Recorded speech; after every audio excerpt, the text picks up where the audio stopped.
This is the Wilton Violet gel color, and this is used for icing and for gum paste and for fondant. And I put this in some icing. I don't like saying like put a quarter teaspoon or whatever, because depending on what color the icing is it starts with, it's not going to be exactly the same. So this is the light version. This is just a little tiny bit. This is the medium, and this is the darker version. Now, if you let this sit around, it should darken up a little bit, but that gives you a pretty good purple.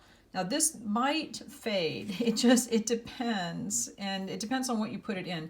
I have never, I don't think, had a problem with this fading too much in icing, although I could be wrong about that, and you need to test this out. So definitely test this, but in fondant it might, in gum paste it might, but in general this keeps its color pretty well.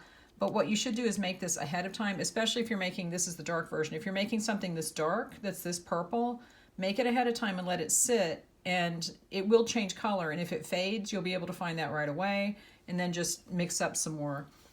But yeah, you definitely want to test this. For the lighter colors, it's not going to be too drastic, but it might get a little bit darker or a little bit lighter depending on what it's in, because sometimes the chemicals in whatever it's in are going to make the color change a little bit. So just test it out beforehand, let it sit, figure out what it's going to do.